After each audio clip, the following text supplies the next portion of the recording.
Alors, je m'appelle Quentin Zution et donc je suis auteur de BD depuis 2015 maintenant à peu près. Ma première BD s'est sortie en 2016 et je suis arrivé dans la bande dessinée un peu par hasard. On va pas se mentir, moi je me prédestinais plutôt à travailler dans l'art contemporain. Et puis finalement c'est un stage assez fou. Quand j'ai fini les Beaux-Arts, j'ai fait un stage, je savais pas quoi faire pendant l'été, j'ai fait un stage aux éditions Delcourt pour le magazine, un magazine à l'époque qui s'appelait le magazine Bisous, qui était une sorte de parodie de magazine féminin, tout ça. Et avec la rédac chef, on s'est hyper bien entendu et elle m'a mis, je pense, une petite idée dans la tête. Et je n'ai jamais refait d'art contemporain depuis. Le pitch, alors Toutes les princesses meurent après minuit, c'est une autofiction. Ça parle de ma propre enfance et en fait moi tout est parti d'une anecdote que j'avais quand j'étais petit, puisque à 7-8 ans je me déguisais en princesse pour jouer avec un ami, mais je me déguisais en princesse avec un but bien précis et une idée en tête qui était dans le jeu, je mourrais à répétition pour que mon petit copain de l'époque me réveille en m'embrassant sur la bouche. Donc une petite manipulation finalement assez mignonne, mais en tout cas j'en ai parlé avec mon éditrice et je trouvais que ça faisait sens, en tout cas que ça parlait de la féminité, que ça parlait des premiers émois, que ça parlait aussi d'une quête identitaire, plus tard ensuite queer, tout ça. Et ce qui m'intéressait dans cette anecdote, c'était vraiment par exemple, moi je m'interdisais de jouer à ça si je ne m'étais pas déguisée au préalable. Parce qu'il fallait finalement, par le travestissement, je réaccédais à la norme finalement. Puisque du coup c'était un petit garçon qui embrassait entre guillemets une petite fille, en tout cas une princesse. Et ce truc oui, de transgression qui finalement permettait de retrouver une forme de logique.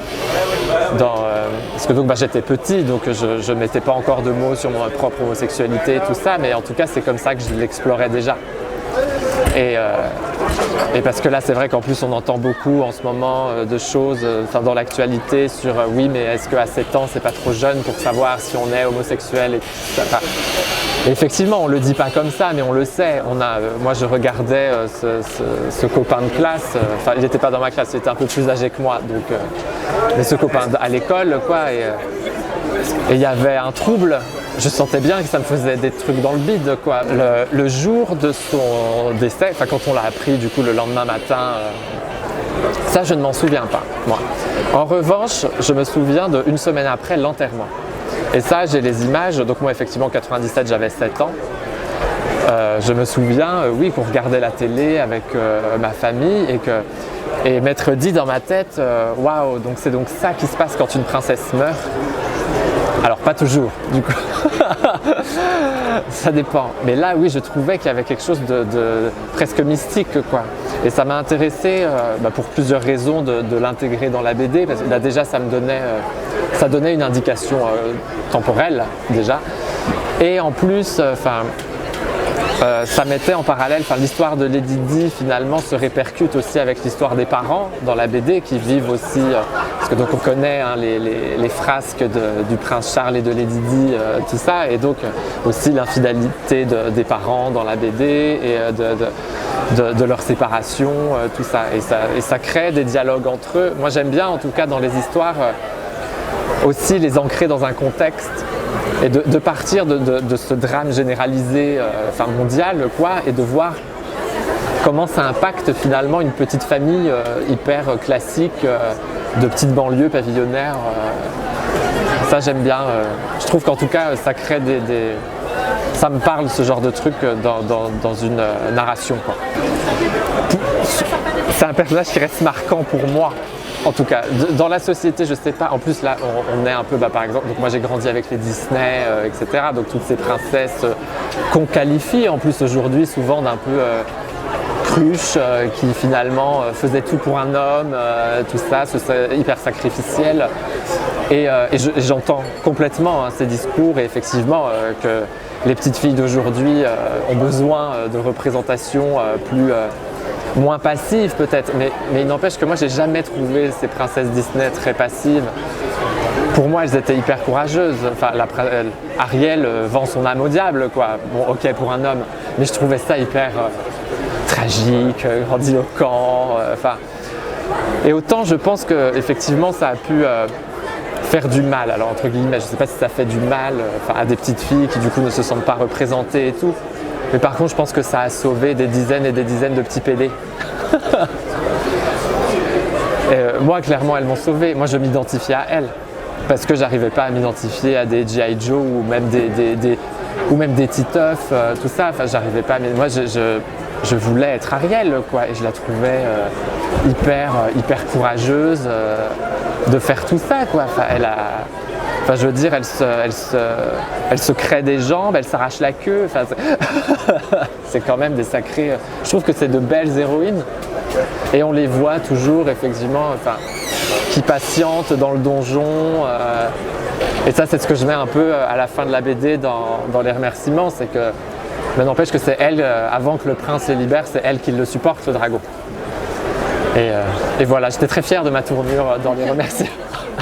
Ouais, complètement. En fait, je trouvais ça super déjà pour créer un peu d'enjeu et de tension. Parce que c'est-à-dire que là, effectivement, tout ce qui se passe dans la BD ne s'est pas passé moi dans ma vie en une journée. Parce que sinon, c'est une journée un peu chargée, quoi.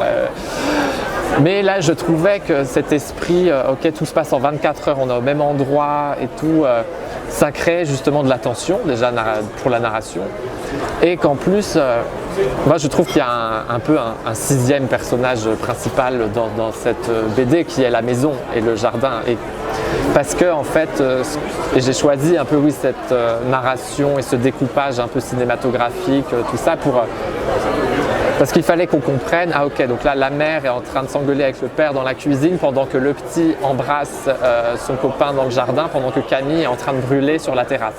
Et c'est tout ce en même temps que moi je trouvais hyper intéressant, et que dans chaque famille on a tous nos petits secrets, on voit rien en fait, on voit des choses, mais on ne voit pas ce que fait l'autre au même moment, tout ça. Et donc là il a fallu trouver plein d'astuces narratives pour qu'on comprenne que ça se passe en même temps, tout ça. Et ça, c'est un calvaire monumental, mais je trouve qu'on s'en est pas trop mal sorti. et oui, que ça circule dans la maison, quoi. Moi j'aime bien qu'il y ait des mouvements. Cam, elle bronze finalement dans plusieurs endroits différents parce que finalement les petits débarquent dans le jardin, ça la fait chier. Donc elle prend sa chaise, elle galère. Oui, vraiment une vie. Il fallait qu'on sente que ça bouillonne un peu de partout, quoi. Oui, bien sûr, disons que les trois sont dans effectivement des relations très différentes, mais ce qui les tient, en tout cas par contre, ils vivent tous une forme de désillusion. Ça déjà, peu importe l'âge, la désillusion est toujours là. C'est très pessimiste en fait ce livre. Mais non, parce qu'ils ont toujours autre chose auquel se raccrocher. Déjà leur amour familial, leur tendresse, comment ils s'allient entre eux, comment ils s'aiment sans finalement fioriture autour. Et ils ont les chocs à pic le matin, en fait il y a tout pour que ça aille. Et ce que je voulais montrer aussi avec ce livre, c'est que des drames dont on a l'impression qu'on ne se remettra jamais, mais en fait si. Et c'est pour ça que je voulais une fin quand même assez lumineuse et qui disent que en fait que c'est pas définitif et que ça va revenir. Et puis et le petit Lulu se trouvera un autre yo-yo à embrasser, à manipuler. Cam finalement, voilà, Cam c'est encore assez différent parce qu'elle est vraiment c'est vraiment l'ado, c'est encore plus trouble pour elle. Elle est parce que Cam sa thématique c'est plus sur le consentement, mais c'est presque inconscient parce que finalement elle y échappe, mais sans dire non. Elle trouve une autre astuce finalement pour échapper à cette nuit-là.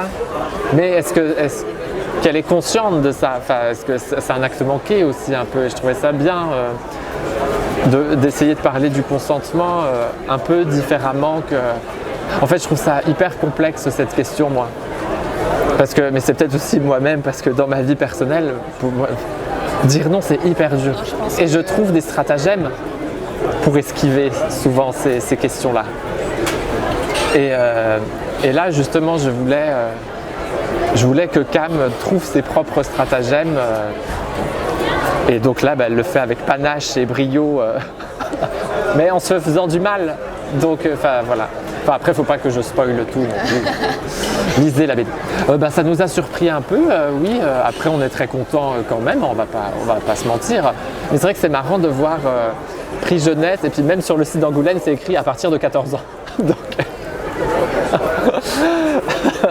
Donc des grands jeunes. Pour moi, c'était pour tout le monde, effectivement, mais on peut le lire, moi je pense, à partir de 12 ans même, on peut le lire clairement. Bon, oui, il y a des gros mots, il y a un peu de sexe, mais encore, et c'est très léger, la partie sexe. Donc oui, non, mais ça va, quoi. Mais je pense qu'aussi c'est la couve qui a fait que ça a été pris dans ce sens-là. C'est vrai que quand on met deux gamins sur une couve, les gens se disent ça c'est pour les enfants.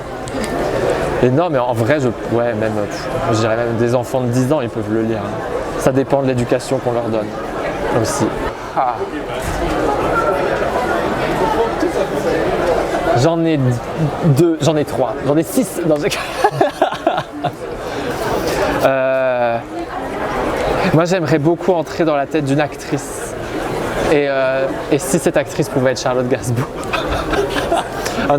Non, là, du coup, j'ai envie de dire Muriel Robin.